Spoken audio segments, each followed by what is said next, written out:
Hello everyone, I'm Dr. Masila Mani. Today we are going to look into the poem To India, My Native Land, a sonnet written by Henry Louis Vivian Derosio, a poet, an academician, a teacher, and a scholar. And he is the founder of Bengal Renaissance movement. And this poem was written and published in the year 1828, and this has been taken from the collection of poem called the Fakira of Jangira, Metrical Tales and Other Poems. And this was written during the period of Bengal Renaissance. And this is the first poem on Indian nationalism. And he has been praised for his patriotism and his love for freedom in this particular poem. And this poem he brings out two period of time, pre-independence era and post-independence, or during mid-independent, no, mid-colonial period. And this has been written in the form of a sonnet.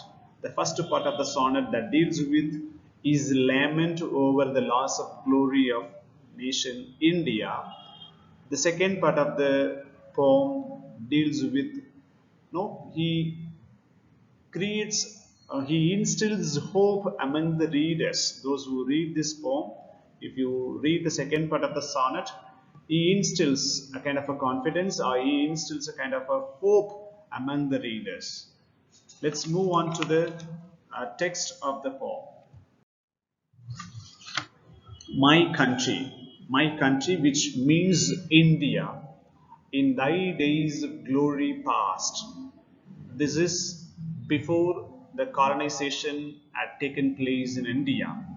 So India had a glorious past before the East India Company, or before the Britishers arrived and colonized us. So he says, prior to British colonization, India had the glorious past.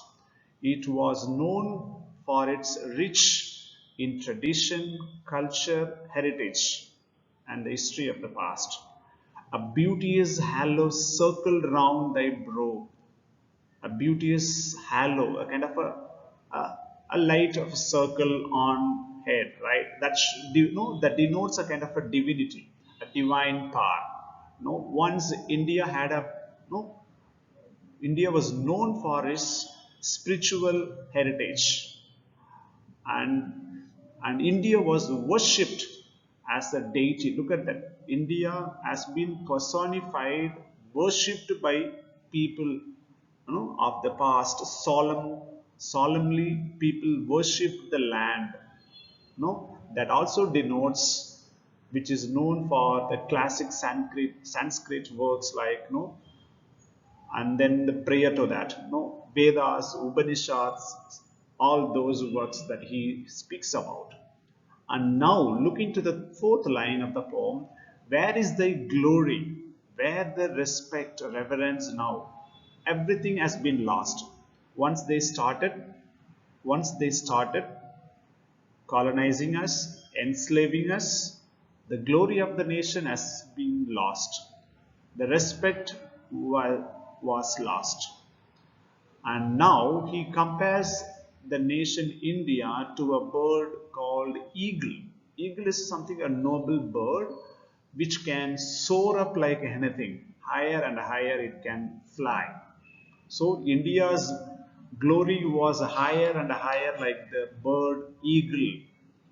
And now the wings of the eagle, the India's wings are chained down at last. And how it is chained down? Look at that. Growling, no? Lying on the ground, facing downward, in the lowly dust are you all. So the chain, the nation has been brought down, not to be fly higher. No, everything has been lost during the colonization. Before colonization, how India was known for other worlds. India was worshipped like anything. and it lost its glory and it's lost its respect due to the colonization of Britishers. And now it has been slaved, chained down. It cannot fly, the bird cannot fly, the nation cannot fly, the glory cannot be higher and higher. Now it has been growling in the lowly dust. And thy minstrel, the poets, the speakers, the composers, has no wreath to weave for thee. They have nothing to create a song. They have nothing to create a poem. They have nothing to speak in praise of the nation because everything has been lost. Everything was chained down. They were not allowed to write. If they are allowed to write, what they can write? They can write about the sad story of thy misery. Which misery? The country's misery. If they can write, if they can compose a song or a poem, that can be only the tone of a misery of the nation. So this is something, a lament over the loss of glory. And moving to the second part of the sonnet, well, let me dive into the depths of time.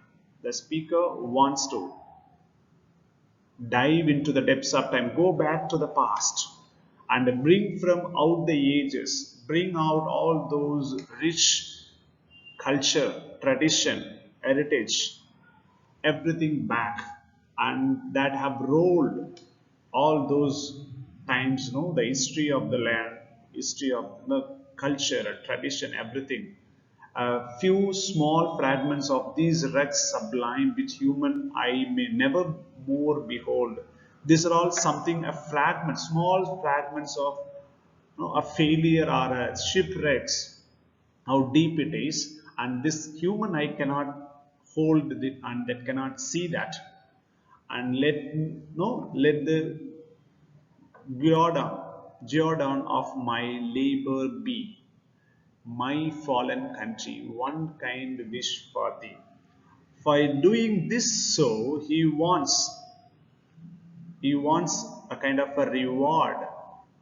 What is his reward? He wants his country. The reward is the country to go back to the same glorious past. Whatever the country had in the past, he wants to see the same thing, and that would be his reward by writing this particular poem. Thank you.